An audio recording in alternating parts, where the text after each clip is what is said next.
So now we can start this, sir.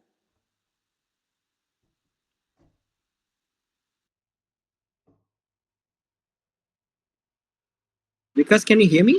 Yeah, yes, sir, yes, sir. Now we can start this, Is sir. it loud and is it loud and clear? Yes, yes, sir, yes, sir. Yes, sir, yes, sir. I'll just So, share a so good morning to all of you. Uh, in the fifth session of the 1 week workshop on enhancing research paper writing skills. Today we have with us Dr. Dickens Leonard, sir. Sir is Assistant Professor, Indian Institute of Technology, IIT Delhi, and Sir will deliver his lecture on the role of conceptual framework in review paper writing. So, sir, you're most welcome. Now you can start the session, sir. Thank you so much. okay. Good morning, everyone. Uh, just let me know if not clear. I'm just setting up my a PowerPoint to share so that I also follow it. So just let me know if if the screen is seen, the full screen is seen. Huh? Is it is there a green? Yes, sir. Sir, your PPT is visual clearly, sir. Yeah. Okay. Okay. Nice. Okay. So, good morning, everyone. And I want to say this. I'm glad. I appreciate the efforts made by the Indian Researchers Association, held by Vikas. And I'm aware that you've been doing this engagement for the last 2 to 3 days, and I've been following it up, right? So what I'll do is I'll speak for 30 to 40 minutes, okay, and then that Vikas was asked me to, and how do we actually develop our effectively develop our right in our research life.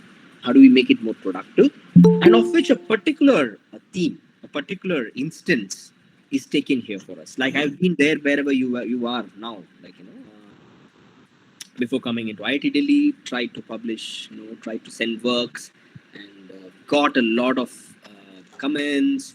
People would not respond. So it's a different world, and some of you would have already, are party to it, part of it, and engage with it in your own way. Some of you are learning, like I did learn from people by making mistakes. So we are going to reflect on one dimension. Right? We are going to talk about academic publishing, particularly articles or books. I'm going to concentrate only on articles, right? But one framework, one particular dimension of the publication is the conceptual framework. I'm aware many of you are from different disciplines, but I'm going to talk very generally. What is its importance? What is the importance of conceptual framework for writing? First, for researching and for writing on it, and therefore it's connected to how do we read and how do we think about what we research on. So the the importance I'm going to underline is it's about certain reflections on everyday practice of doing research. So it's an everyday affair. It's not that I've been asked to write a paper, like, to be submitted in a month, and therefore I suddenly apply. Okay, there should be something called review. There should be something called conceptual framework. There's something called field study or archival study or textual study, right? Or econometric study, right? Or scientific experimental study. I suddenly try to put all together and publish. It's not that. It's something integrated with the everyday practice of doing research. And for that, right, how important is conceptual framework to us? So this is what I'm going to talk today for 30 to 40 minutes and then open up for discussions. Okay. So the presentation is planned this way, right? I have four or rather five different sections to my talk. One is the introduction. The first one is introduction. Last one is a reflective conclusion. So largely three major parts. But my introduction, as you see, the first one is going to delineate whether conceptual framework is different from research methods, or is it the same, or are they connected and interlinked, and how, because you're going to concentrate on the importance of conceptual framework for academic research and publication. So the immediate thing is it about theory and practice? So are you going to talk about theory, or is it about what we do before doing the research, that is before we start our say field study? So a review, critical, is it about that? So what is this interlink between framework and methods? So that's a kind of a incisive difference I make to think about it much more clearly. So if we are trying to delineate or try to connect it and distinguish it from methods and framework, this immediate question second is, what is to do? How is it very different from, say, something you do while doing methods? What are concepts to do with, say, your own research, activity of research, which is reading and writing? How distinguished, how unique, or how different as an activity is it? Importantly different from, say you doing field work, you're doing archival research. What is it? How can we think about it? The third part in the lecture, in the presentation, is about the question of language and academic writing, because everybody talking, because we are all writing, we all do research, we all do write, but academic publishing and academic writing demands a specific kind of communicative register in language, be it English. Some of you would be publishing in Hindi, or some of you would be publishing in vernacular, or some of you may be also publishing in, say, other European languages, say French or Italian. But our concern in India here is to publish it in English, which is an Anglo-American, Indo-Anglo-American academic circle, in which how can we think about the language of writing, but also language of conceptual framing. So it's a kind of a reflective invitation for all of us. So I want to give an example, and I'm going to go not framework, but how do you think of a frame through method? So it's a very old time-tested method. I'm going to give an example. There are three parts, ABC, the Socratic methods. Basically, the Socratic method is a questioning method, right? All of you would know about Socrates. He's from Greece, right? 4th, 5th century BC, right? Was killed for asking too much questions, for training particular students. So the Socratic method is about questioning, right? So basically it's about so what and why not, right? So these are the so what. So when we ask about a concept, so what about this concept? And why not something else? Or why this rather than something? So if we apply that to concepts, how can we make sense of the importance of it in writing research? So that's a major part of my talk. And we'll conclude the reflections. All right, are you guys with me? Clear? Some of you say yes. I can't hear anything. Are you with me? Yeah? Yeah. Yes, yes, sir. Yeah. Thank you. So,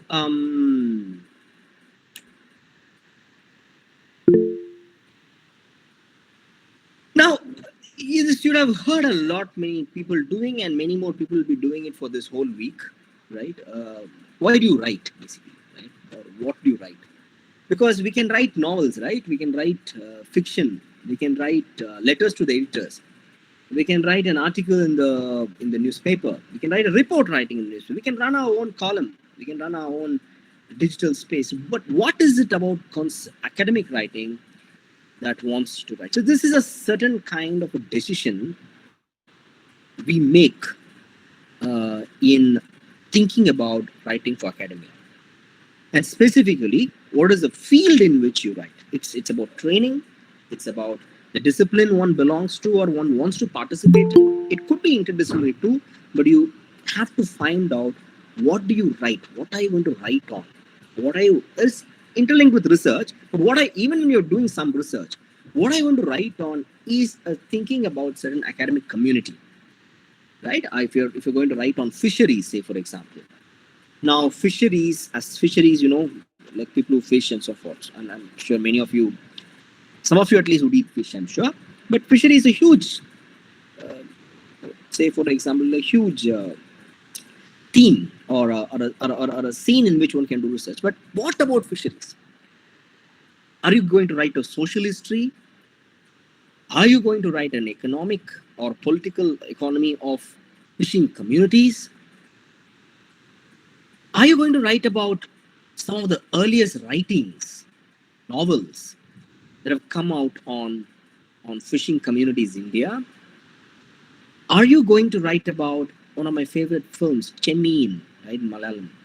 Right, it is about a fishing community. It's a film on a fishing community in Malayalam, in Kerala, which went on to talk about very important things, which actually was adapted from a film. Are we going to talk about that?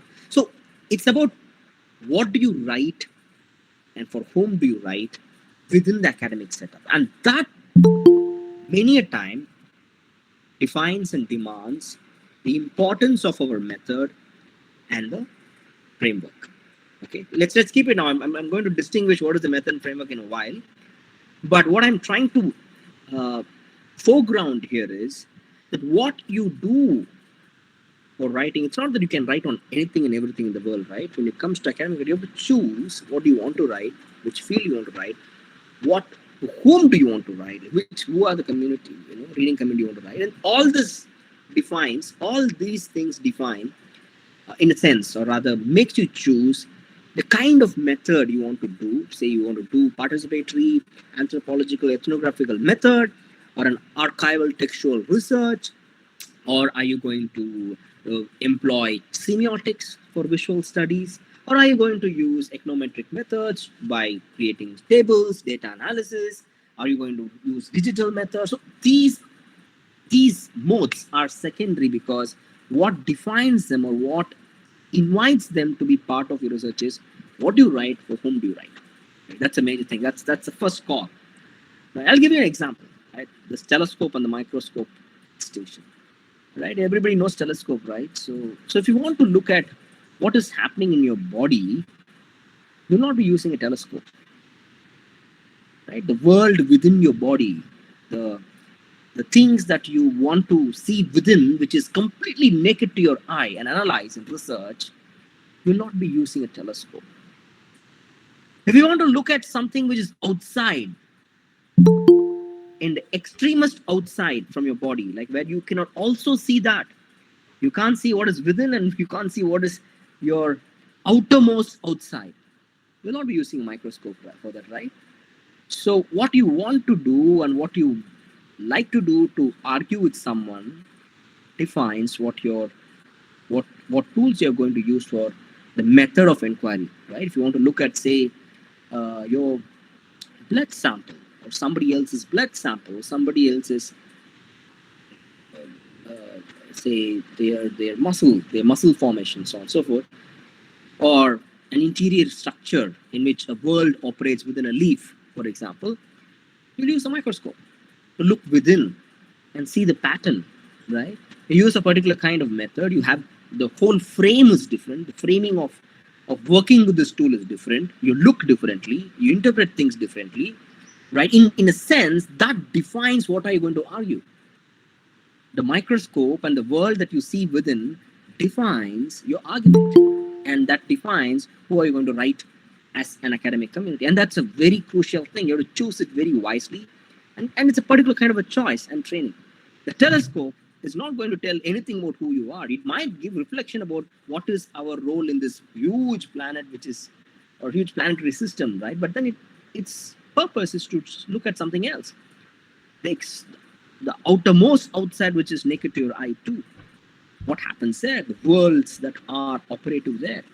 And as much the world that is outside, which is very large and huge and mystical, so is what is happening inside your own body, right? But then the tools and the methods are completely different and they argue for two different purposes. And this is the example I want to give you to think about conceptual framework very as an important aspect of your academic writing, and to choose it very wisely. All right. So what we do is then, in the world that you see and the techniques that you use, is to employ a certain kind of a skill where critical reading and creative interpretative, which is basically writing, techniques are very, very, very useful. All right. All right. So let's move ahead. That's kind of a hook line I want to just put it to think about whether if we use telescope or if we use microscope, what can we do with it? And when you choose these things first, and that's a very primary thing for us to enter into the world of academic writing. All right. Okay. Let's enter slowly into the introduction. Okay, and I want to foreground this last point. Reading and writing what you see within the telescope, or scope is to see, right? Telescope is what you see far, and microscope is what you see very within you, something which is micro, which is very, very small, the minutest detail, right? And so one enlarges, the other one, tries to bring things closer to you. But we all know that we are in a condition, right? We are in a condition where increasingly academia is becoming largely across the world, that this condition of publish or perish, like you exist as an academic, you publish or you don't, in a lot many sense, perish because you don't. It has two dimensions to it. The very instrumental dimension is like, is research just publishing, right? Let's avoid it. Let's move away, because what we write is also what you are, or what you publish is also what you are as an academic, and that only matters, right? It matters a lot for many of us, right? We have to be identified also as what we publish and what we write. So it depends on what do you want to read and what do you want to write, and in a sense opens up a different question: what is more important to us to read and write, right? Is it what charges us, what moves us, what we are passionate about, what demands us to respond to? And that is very important to think of publishing or perishing as an academic in this country, in this world, right? So reading and writing have to be thought of as techniques. Like the way you look at the microscope, it needs a different kind of a technique to read what you see, right? It's body language, what you see, and so on. And a telescope, it needs different kind of techniques to read what you see there too. It's not, you're not seeing the same thing, and you cannot interpret the same thing that you see there, although they are just instruments which use mirrors, right, or glasses or lens to enlarge and bring things closer, right? We should also be trained to what you read and what you write in what you see and engage with the world. So it's about engaging with the field. And the interesting term I've used, writerly and readerly, it's not my term. It's from one of the iconic,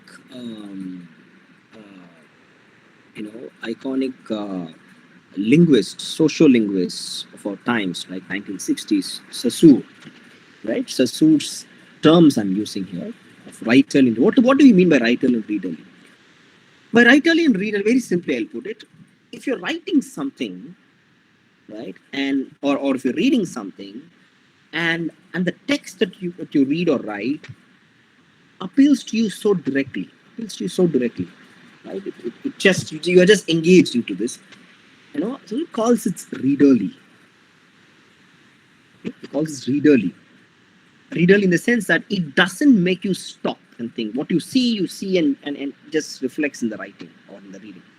What is writerly is, and that's what he demands for people to do, is something which stops you, constantly makes you aware what you are reading is, something not simple, right? So it's a certain kind of a thinking along with the text, right? So thinking along with the field. So for example, an untrained eye, an unskillful eye, which sees what it sees in a microscope and a telescope, may not understand anything. It just gets amazed, wow, or oh, either shock or surprise, right? What you see, because you do not know, it's you're skillful, unskilled, or You are untrained to interpret the data that you see in this world, right? So if you're readerly, you will just get amazed, you get involved, and you get just you do not know what to do with that. But when you convert into writerly, right, writerly, what happens is you work with what you see and you connect and compare, and that is very crucial for us to think about conceptual framing. Okay, so because the conceptual framing and its connection with engaging with the field through writerly or readerly engagement, or what you read and write for publishing, is connected with something like whether you want to do an empirical research or a theoretical research. Right? Are you guys with me? Yeah. Okay. Sanjay Kumar has raised a hand. Any questions? Sanjay? Yeah. Can you go ahead? Let us please continue, sir. At the end of session, we take the questions. Yeah, that's what I thought. People have asked questions. That's why. So, anyways, so what as per practice, we'll finish it in 30 minutes, 20-30 minutes, and then Sir, we can. wrong. Sorry, sir, wrongly raised the hand. Okay, Sanjay. Yeah, not an issue. Not an issue. Yeah. So we will take it up in the session after after the lecture. Right. Okay. So let's move ahead. Okay. So this is any of the method that you use, empirical or theoretical. This would be one of the things that will will demand you to think about method and concept, like a technique towards conceptual framing. And we are not entering still what is conceptual framing. We're just telling that these are the things that will prepare you or orient you to think about a method or a concept, right? So what I would say in a metaphorical sense is a method or a concept is a weaving, like you weave a dress, like you weave a cloth, right? It's a hand. You use your hand, and everybody's pattern is different. It depends on what kind of needle you use. It depends on what kind of color and thread that you use. All that, a kind of weaving of the space from which you understand and analyze the world, right? So if you want to weave a space from which you can look at what is happening inside your body, to your heart, for example, you'll be weaving a world where you can understand what's happening with, say, body, morphology of the body, morphology of blood flow, neurology. You would be investing your time and weaving into that kind of a space from which you can understand and analyze and engage with the world that you're trying to study or trying to analyze. If you're looking at stars, for example, you would weave a space, tools from which you understand. So this is how method. There's no one universal method or one universal popular concept, right, to which we all want to address our meaning of the world. Methods and concepts are like tools, right? If a knife is used to cut your vegetable, use a knife. If you want to pound your meat, you use something else. You don't use small knives, right, to pound your meat, right? So in order to scale we talk about fish, right? In order to scale your fish, you need a different kind of instrument. You cannot work with, say, hammer, right? In scaling the cover of the skin of the fish, right? So methods and concepts are like use it for what the field demands, right? And it's closely connected with reading, writing, and thinking about this field, the field with which you're placing, right? Okay, so let's enter into what is this conceptual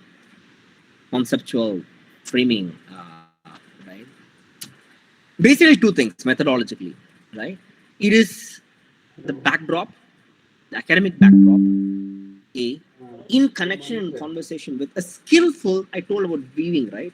A skillful conceptualization, it's a spelling mistake, but it should be a T.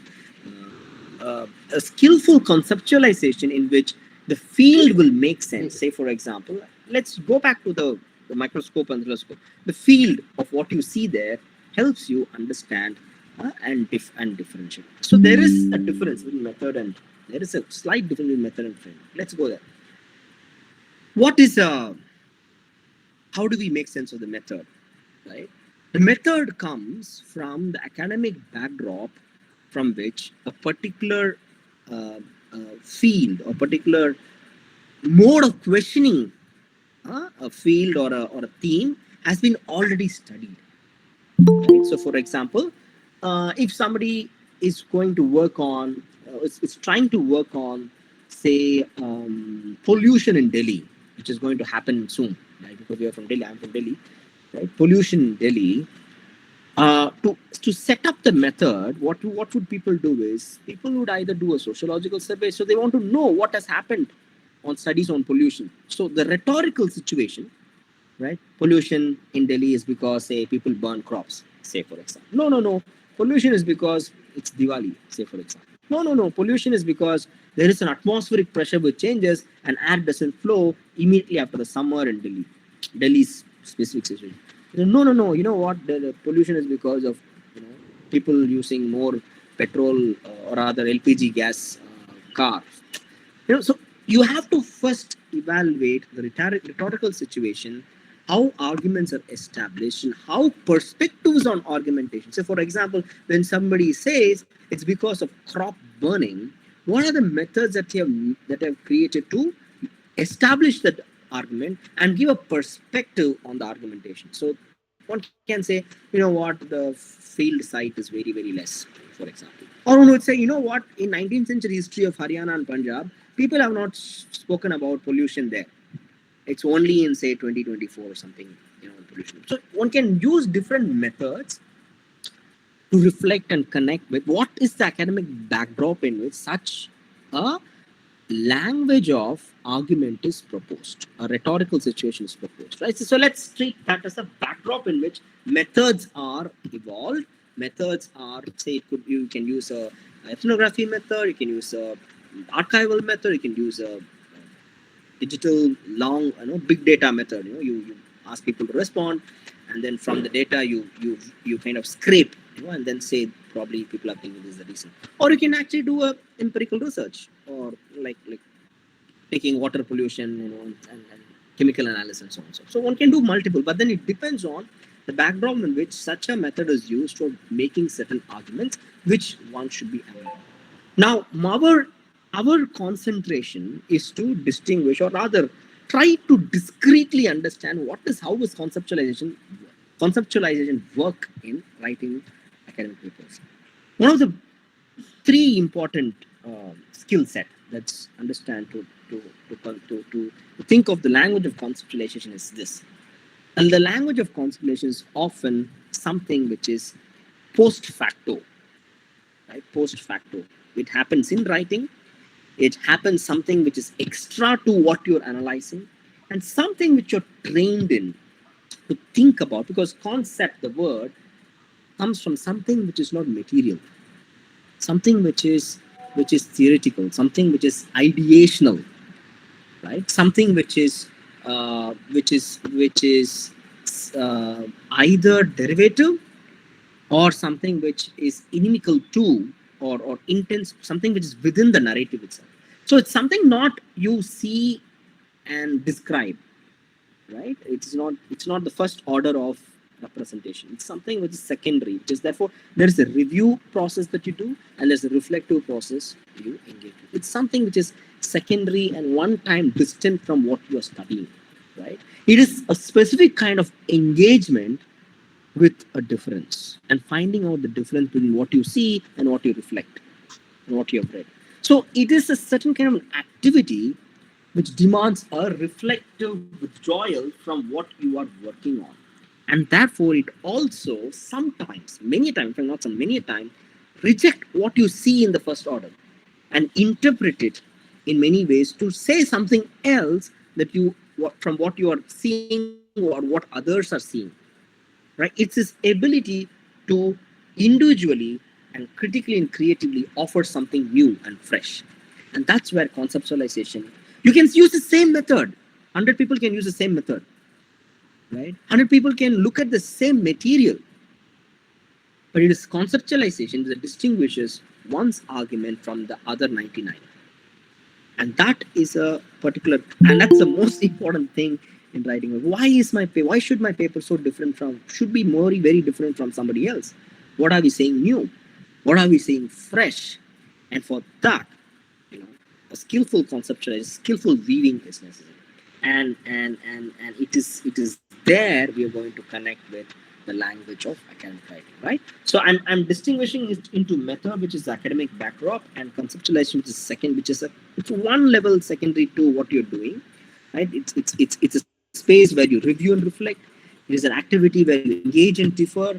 It is also an activity you sometimes reject or expand and interpret a value in a certain sense. So there is comparison, there is relativity, there's a connection, there is rejection. So these are activities where you connect, you reject, you conceptualize, you foreground, you develop an idea. So all that dimension is conceptualized. Let us now take example, right?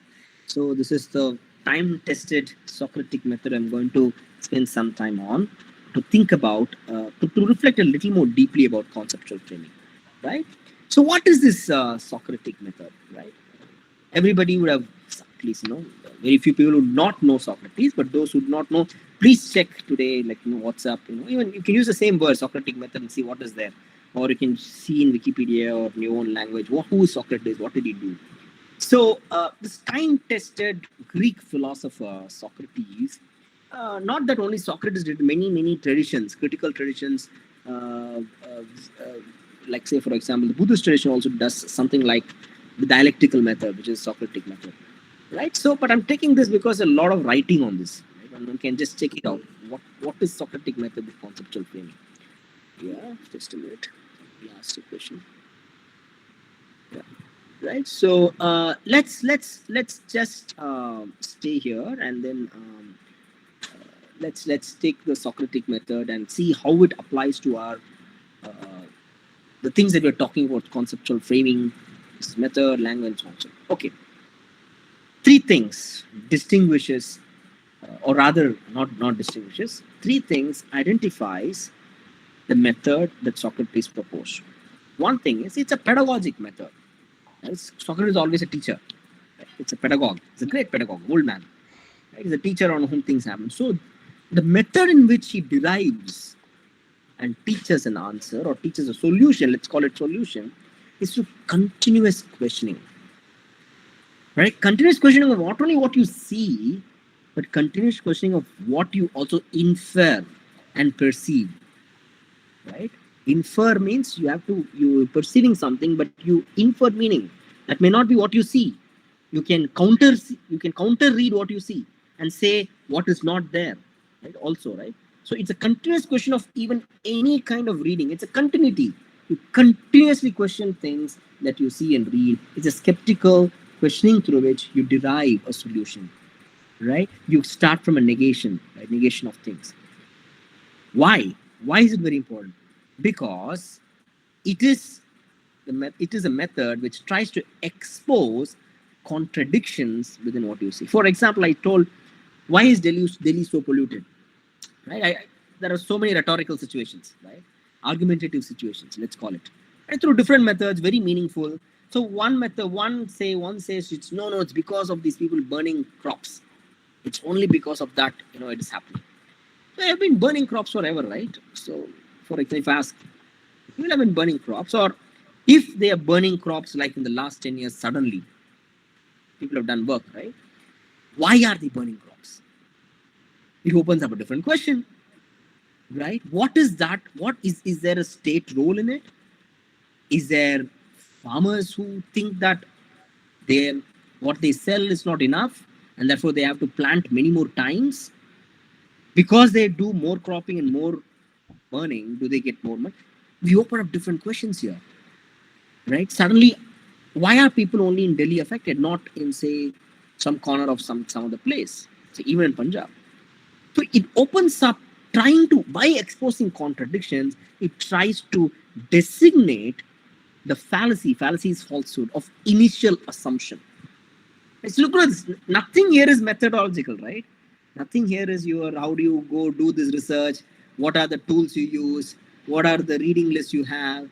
what are the bibliographic details you have, what is the hypothesis. It's all dependent on this particular mode of conceptualizing your research. Am I asking the right questions, and are my questions enough? Test the answers, or test the solutions that my field poses. Is it contradictory free, or is it paradoxical? Right? Is it a paradoxical conundrum, a problem? Right? It is this and that, but what is the nearmost solution, or what is the nearmost meaningful answer? Right? Is there a falsehood from which I start the question itself? Is there a bias to my question? Is there a bias to what I see? What if I'm wearing dark glasses and looking into the microscope or the telescope? Right? What if there is no light? What if I'm so angry and I'm teary-eyed? I'm teary-eyed and trying to look. I can't see, but what I see is all. So all these things, it's a fallacy of initial assumption is thrown into a certain reflective question. So it develops primarily in the Socratic method and its method in constant framing. I'm not telling this is the only method. I'm taking an example. There are many methods, right? Develops, and see, why should you start with questioning? That's also something we can raise, right? But this is a particular thing because it develops critical thinking and intellectual activity in thinking and researching about something. Why is it very crucial? If you look at this figure of the Socrates, he's always surrounded by his students, quite famously Plato himself and others, right? He was, importantly, it was called, a gymnasium, right, where Socrates gathered, right, people, and it was a mode where they engaged with critical discussion and thought through dialogue, right? So conceptual framing is crucial because our critical thinking and intellectual activity that we do through writing, through research, is to be understood as participatory and discursive and therefore dialogic. You're dialoguing with a world of thought, right? Say on pollution, say or discrimination, right?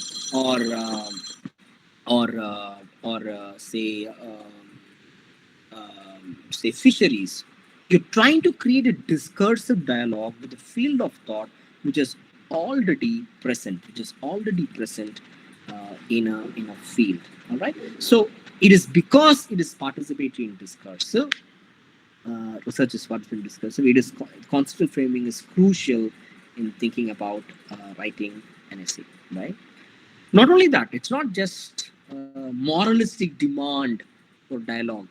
Conceptual framing is crucial also because it then reasons out why your argument matters, right? Why your argument, singular argument, you might be telling what others are telling, you might be extending them, you might be rejecting them, but why should it matter? Because then a conceptual framing will tell you, will give you space to articulate, develop, and defend your reasoning in a certain fashion, in a certain method, through a certain data, through a certain archive, or through a certain field.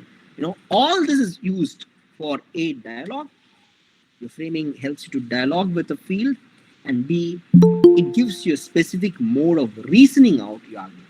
All right. So I'm just using this example, and we will have two more slides to think about the example, right?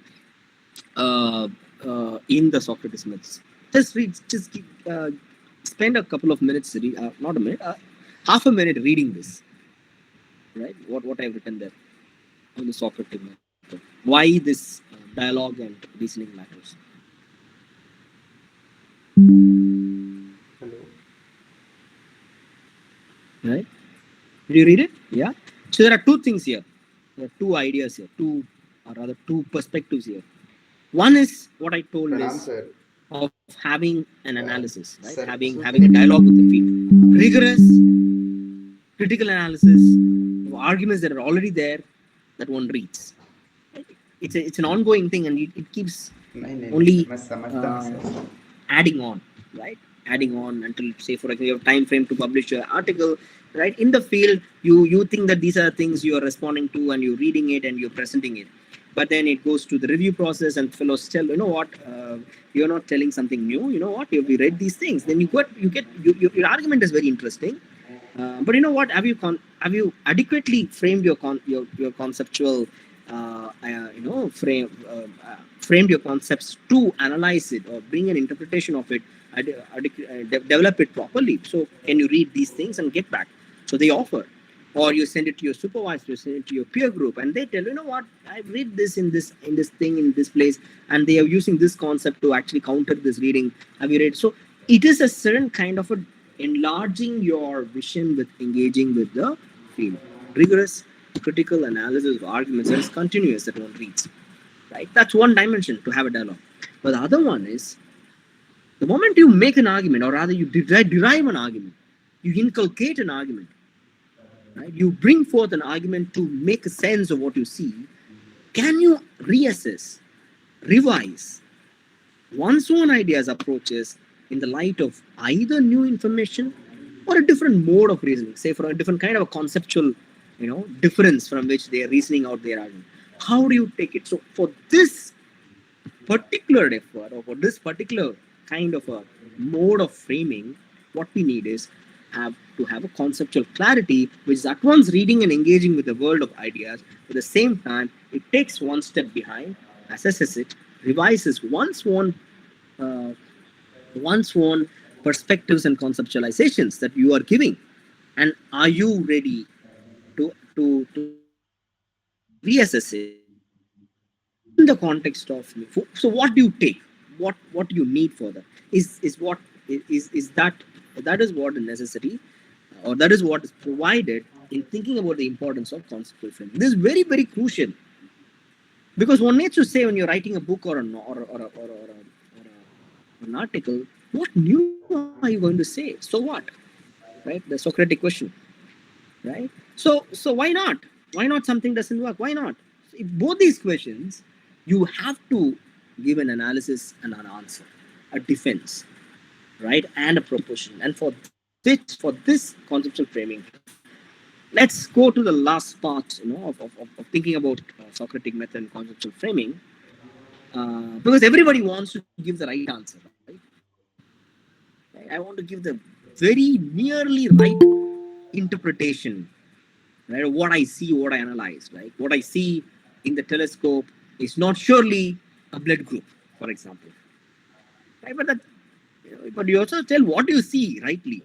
That is the right answer. What you see is not a blood group, of course, although it might look like a Milky Way and constellations and all that, right? But it's surely not a blood group, or the nervous system, for example, right? So that is also a right answer, but it's not nearly right answer, right?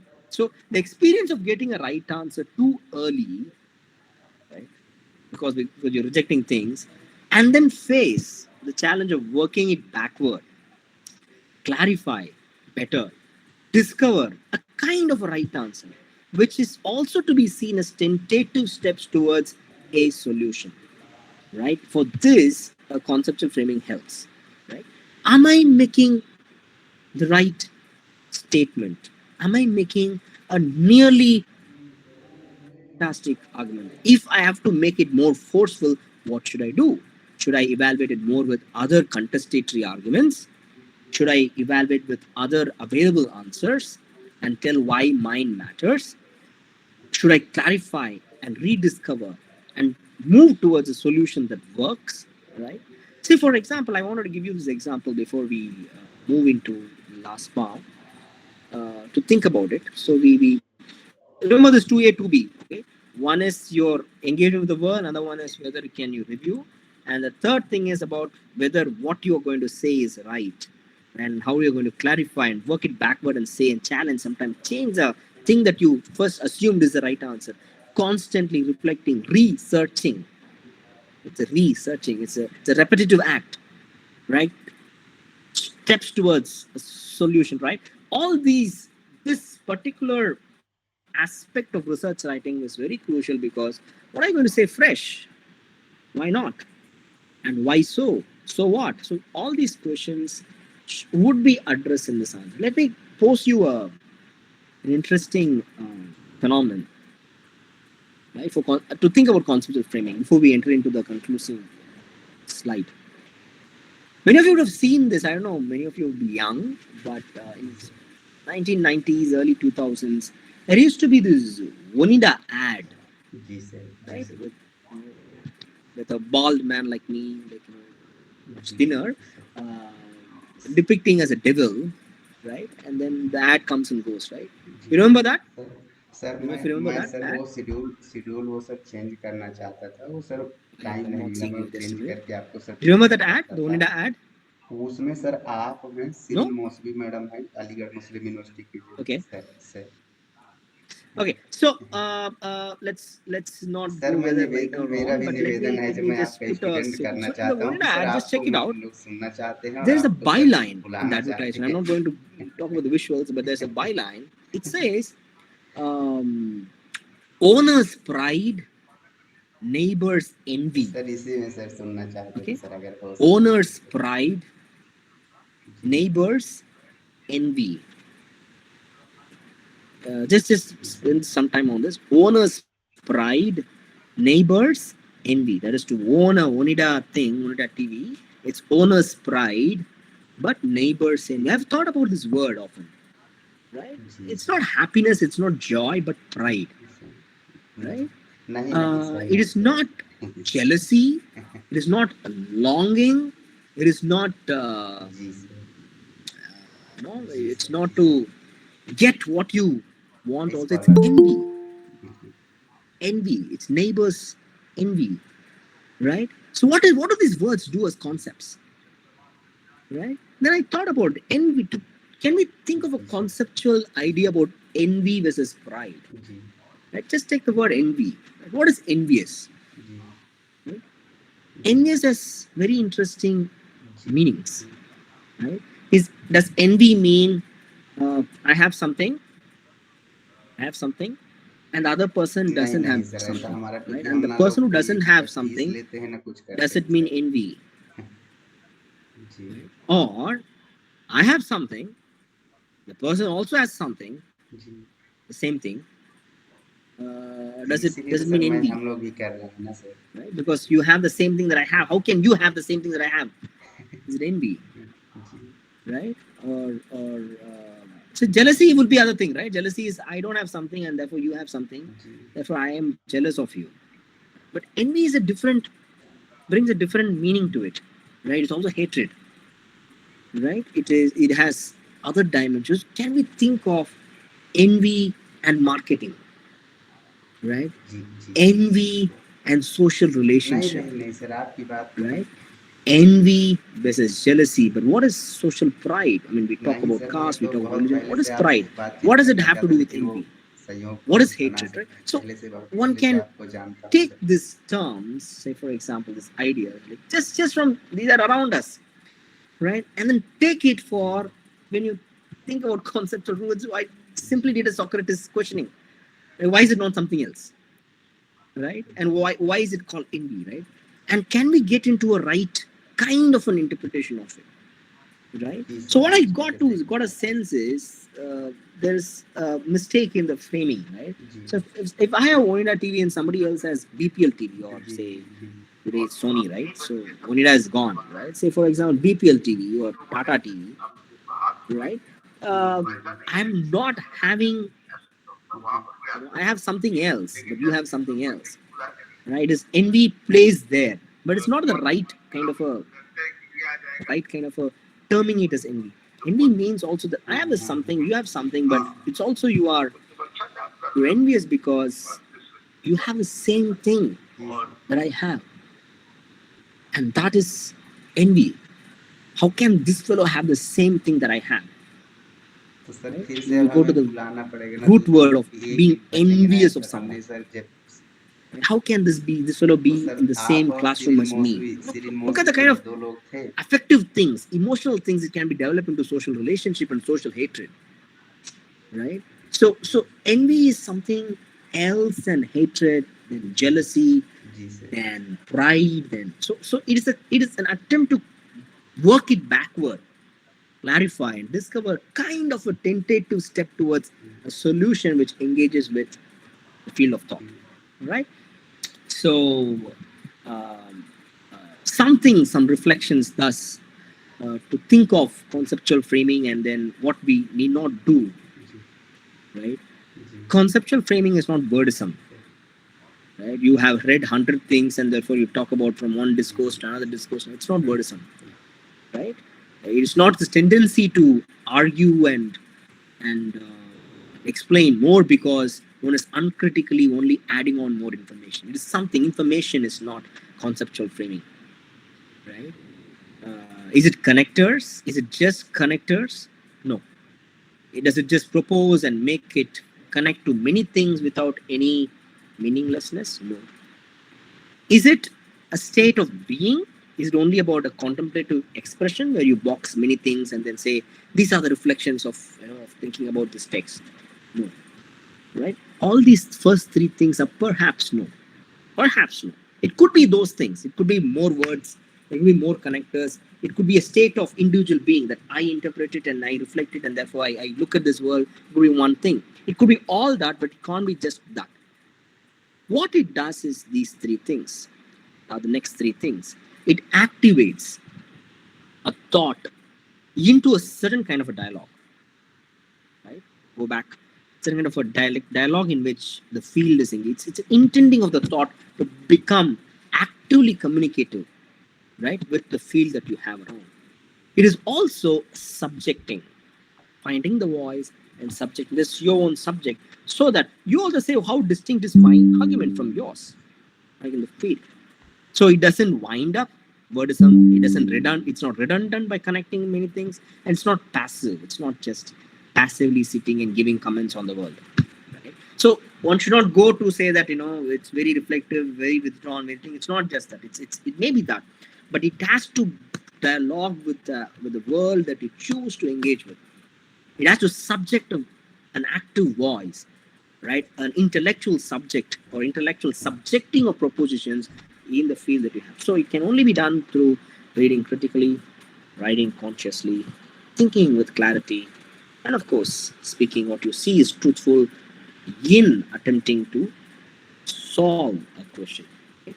So thank you for the time, and I think I made myself a little clear with what I want to say for the last 30-40 minutes. All right? Over to Vikas. Thanks a lot. Yeah. Okay, thank you, sir. Participants, if anyone want to ask to Dr. Dickinson, so you can ask your doubts. Only two questions we will take because No, it's fine. I'm okay. If the time is a matter, it's okay. But okay. You can ask questions. I can probably write back. Yes, Or yes. I'm interested in asking. Getting to know. Anyone? Good morning, sir. Yes, sir. Am I audible, sir? Yeah, Mohini. Yes, yes. Yes, Mohini, very right? good morning, sir. Yes, sir. Yes, sir. It is Mohini. Yes, please. So, first of all, yes, sir. Where are you from and what do you do? Yes, sir. Yes, sir. So, my name is Mohini. I'm a research scholar at the Albag Education Institute, Agra, Uttar Pradesh. Okay, great. So, first of all, sir, the session was very thought-provoking since I'm new to this journey of PhD and I really wanted to work on this conceptual framework thing. So, this is a kind of an important session for me. So, first of all, thank you so much. Now, my question is more than being a question, I wanted to get myself validated right here, Okay. whether what I'm getting as an understanding of the conceptual framework is correct or not. So I would take the reference from your slides only. The slide wherein the meaning of the conceptualization was mentioned, I believe that was the first slide of the whole concept, wherein Okay. the academic backdrop has been compared with the skillful conceptualization. Okay. So talking about the academic backdrop, you mentioned there rhetorical situation, followed by established arguments and perspective on argumentation. Yes. So and parallel to this was mentioned as skillful conceptualization, wherein three terms were again mentioned. Yeah. So for the example, taking this as an example of conceptual framework itself, Right. can I say that considering the academic backdrop, you conceptually given a framework about the conceptualization. Okay. So can we put it as an example of the conceptual framework itself, like how you conceptualize the whole definition of the conceptual framework, is this how it goes? Am I getting it right? I just wanted to get myself validated. So basically, yeah. Thanks, Mohini. I mean, of course, we all are enamored by the word conceptualization, Yes, and sir. we would all want to provide concepts to the world, in the sense that have a reflective kind of a mindset, and then have a discursive kind of a statement on things. Yes, sir. But Yes, sir. many a time, a very good research concepts would only communicate something if it has solid empirical validity, or since you asked for validity, or solid empirical, or even sometimes methodological, but Yes, sir. a kind of a attunement, right? So as I told you, right, so for example, many of us can work on, say, pollution, right? But at the end of the day, it is one can if your conceptualization of the reasons for pollution Yes, sir. doesn't talk sense, the majority of scholars, researchers who are working on pollution, it will be one amongst many which will be again sidelined, right? I mentioned Socratic, something which is actively engaging with the scholarly world. It's very crucial. Your questions should demand an answer. Your questions should be posed to somebody who is raising different things. There should be somebody to communicate with, right? I can be sitting Yes, in sir. talking to myself, right? So our academic research and the link with conceptualization is this intensive, kind of a thing to communicate with a world of scholars. And many people would say, you just do methods, you just write what they are telling, what is fashionable, what gets, which research is done more, you do publish and that it's done. It's okay, it's fine, you're following the rules. But to make a meaningful impact and create your own research identity, right? Your own research.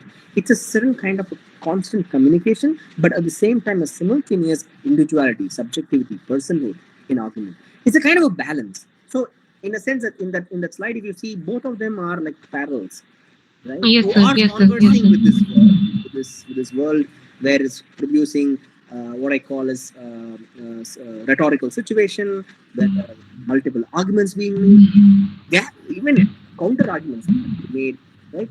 In this world, you are creating concepts to converse with, right? It's a kind of a balance.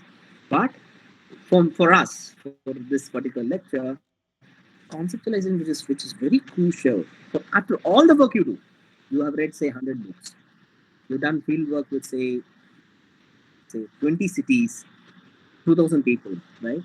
So is it about just describing what is there to tell a story, or is it something? And that is what your investment in thinking about concepts would differentiate from kinds of work. About whom to write, it goes back. Yeah, Yes, Moni. sir. Thanks. Yes, sir. Yeah, I mean, Yes, sir. Yes, of sir. course, I Thank you try so to much, sir. conceptualize to make it simple, but Yes, that sir. Yes, is, sir. it's not romanticized conceptualization is something which is higher, thing is something is lower. No, not at all. Okay. Okay. Okay. Okay, Thank you okay. so much. Thank you so much, sir. Okay, thank you Okay. because our next session Acha, okay. I didn't know. from I didn't 11 realize. o'clock. Okay. So, uh, Okay. Not an issue. Not an issue, because thanks a lot. Thanks for all your nice words, and all the very best. And have fun. Yeah. okay, Write sir. to me. Yeah. Take care. Yeah. Bye bye. Yeah. Thank you, sir. All the best. Thank you. Thank you.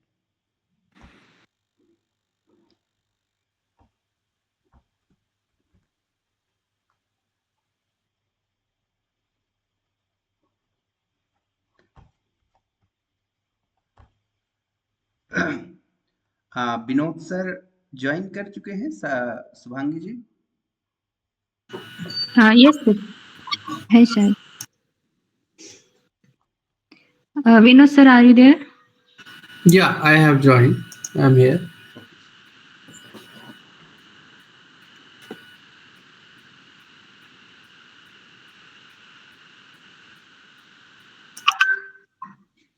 Madam, attendance link. हाँ, session के अंत में just sir का session start होने वाला है ना, 11 वाला, 11 क्लॉक वाला है ना, तो हम सेंड कर देंगे, दोनों सेंड कर देंगे एक साथ.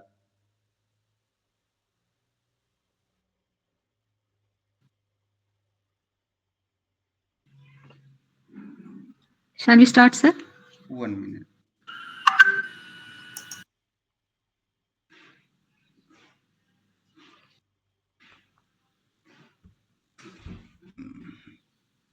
बस